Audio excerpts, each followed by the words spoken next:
Hello everyone and welcome to my review for Kengan Omega Chapter 97. Before I get into this week's review, I of course, as usual, have to plug my subscriber goal for the year, hitting 5,000, and of course my extra special goal of hitting 5,000 by April 21st, the 1-year anniversary of the channel.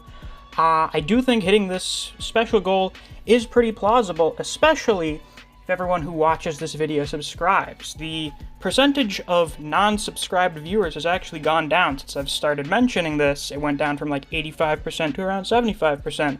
But a lot of you guys who watch my videos aren't subscribed, and I get a fairly consistent view count on my videos every week. So if you're coming back every week to watch my videos, you might as well subscribe. You'll be notified as soon as my videos come out, especially if you hit that notification bell. And maybe, if you don't watch the other series that I cover, maybe I'll introduce you to some stuff that you maybe weren't into before. But with that out of the way, let's get on to the review. Now, last week's chapter, as some of you know, kind of rubbed me the wrong way a little bit. I was not super pleased with the very hyped up fight between Alan Wu and Raian ending in like 2 chapters. Yeah, but fortunately, we did not get the outcome that I feared we would get, which was the match being a no contest, and instead, the win will still go to Alan. As I said, once again, that's the face of a winner, and let's give some props to Alan. I think we really underestimated him. He won faster and with more ease than any other Purgatory fighter, so I guess we really should put a lot more respect on his name. No other Purgatory fighter has managed to win their round in just 2 chapters, so good for him. He barely even did anything to get it either, so very impressive on his part. There was some deliberation over the knife, of course, as some people pointed out, but did anyone think him having a knife would be a bigger penalty than someone ripping him in half? Like, the argument they make is that, yeah, Alan didn't pull the knife out until Raian was like, I'm going to murder you, bye. Yeah, I guess that's just kind of how that goes. I mean, it's not super surprising.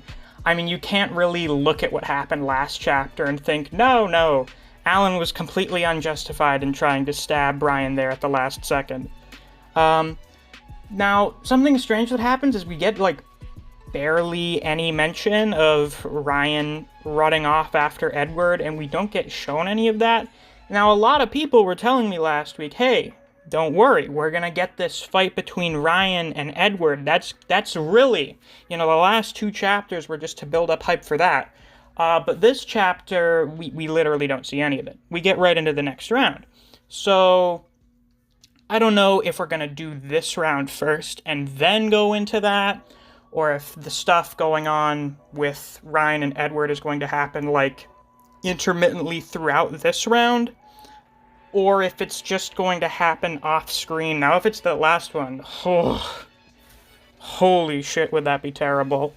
That would be really, really, really bad if the whole Raian destroying Alan thing was supposed to hype up his fight with Edward, and the fight happens off-screen. That would be atrocious. So hopefully that doesn't happen, and you guys in the comments were right that that's going to be the real show there.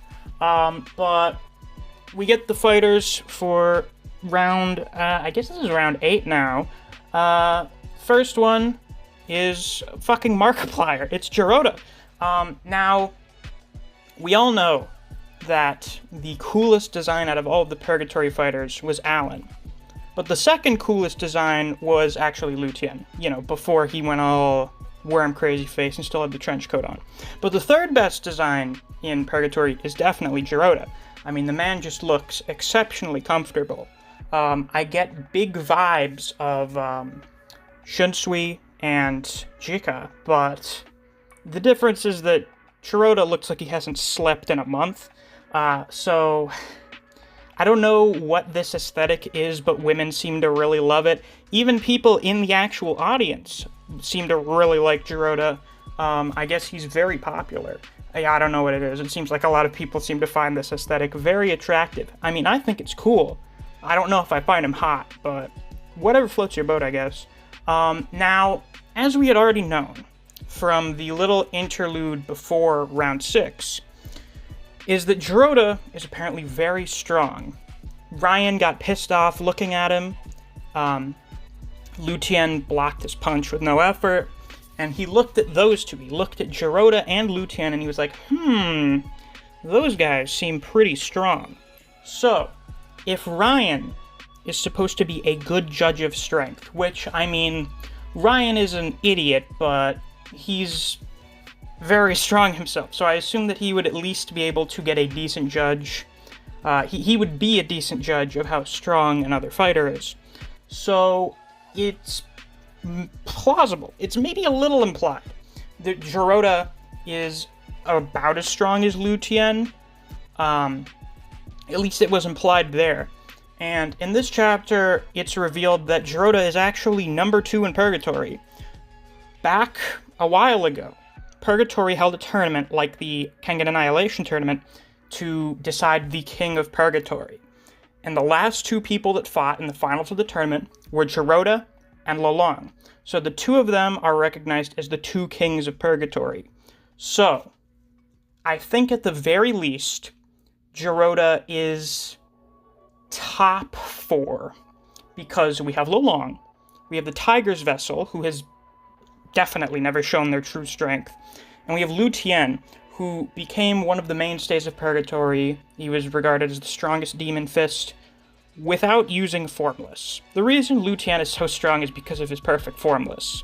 But he became so powerful within Purgatory just using the Wu-Wing Fist. So, I feel like Lúthien is definitely stronger than whatever his rank was in Purgatory, because he never showed his true strength before. So, Jurota may be second ranked, but he may not be stronger than Lúthien, or whoever the Tiger's Vessel is. But at the very least, this means that Jurota is very strong. I throw around the term S tier a lot. I've noticed that some people have disagreed with me in the comments, but I mean, like, come on, guys. A lot of the fighters that Purgatory has been throwing out, I think I mentioned this in the last video, even though they job, even though they get their shit pushed in by the Kengan fighters, Purgatory has, like, they've had a few S-tier fighters. Towa, I mean, he's basically got, like, a discount Demon's Bane. Naidan, very fucking strong. Lúthien could probably beat anyone on the Kengan team other than Agito and Oma. So, like, a lot of the Purgatory fighters are up there. And it's very likely that Jurota is up there as well, considering he's apparently the penultimate member of Purgatory. Second only to Lolong Donaire, the King of Purgatory. So, that is quite the reputation that he's carrying into the match. Which makes me a little concerned with how much all the other Purgatory fighters, or almost all other Purgatory fighters, have gotten hyped up. I'll talk about that a little more once I talk about the second person who's going to be fighting, which is Hayami Masaki. So, I made a prediction last week that Jurota would fight Okubo and that he would win, but the other person in my mind who I found most likely to fight Jurota would be, of course, Masaki, because they're both, I think the term is judokas. They both do judo. So it would make pretty much perfect sense for us to get, like, a full-blown judo match if we have 2 judo fighters in a round. So, yeah, well, it's not like a super huge surprise to me. I know some people are going to complain about mirror matches. I've already seen some people are complaining about mirror matches, but, like, we've never gotten, like, a full-blown judo match for a Kengan fight before. So I'm personally very excited. I watched a little bit of some judo fights earlier today to sort of get a little familiar with what they look like.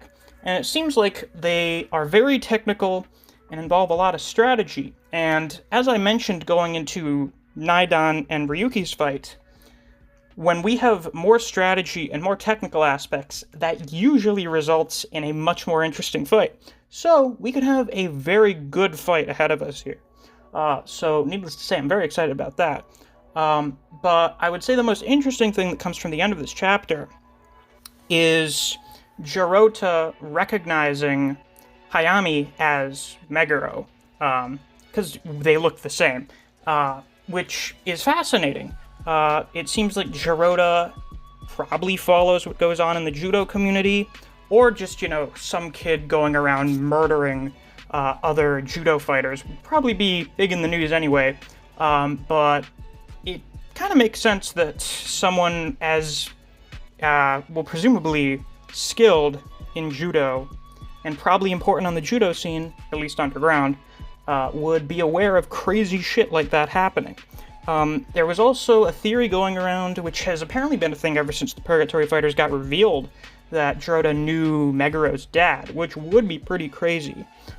So I'm very interested in seeing what's going to be happening there.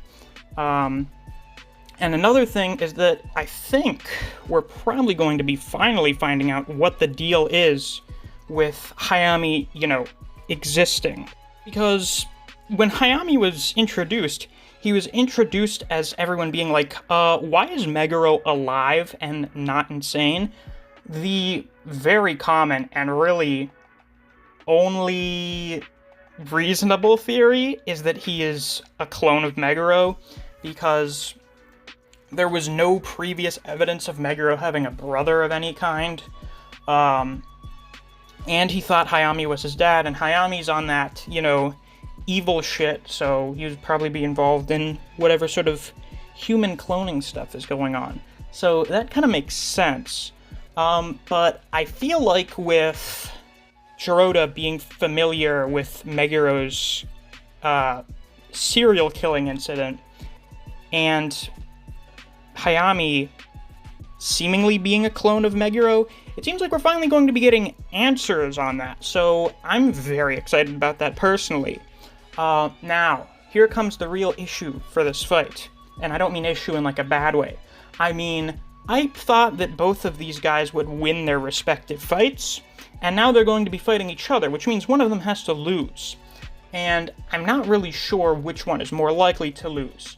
Probably Masaki, because Jurota has a big reputation as the second king of Purgatory. If the guy who's supposedly second only to Lalong loses, it's really not that doesn't do great things for Lalong's reputation and our expectations for how strong he is. Kazuo says that Lalong is supposed to be as strong as the best fighters in Kengan, so that kind of gives us an idea. He's around Kano, Oma, and Kuroki's level, which is not surprising. I mean, that's where we thought he was at. But if Jurota gets beaten by Hayami, who, I don't really expect him to be that powerful, that is not going to be a great look for Lalong. But for Jurota, if he's the second strongest person in Purgatory, maybe, him being able to beat someone like Masaki, who I really don't think is that powerful, is fairly likely. Now, this would result in Purgatory having a 2-point lead, though I don't find that super unlikely, considering they had a 2-point lead at the start of the tournament. So that'll be fine, really.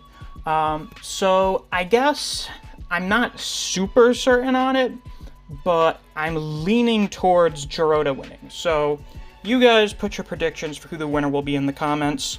For my new updated matchup predictions, since Hayami's not fighting Terashi, and Jurota won't be fighting Okubo, I'm now predicting that Okubo and Terashi are going to fight, and that Okubo is going to win that fight.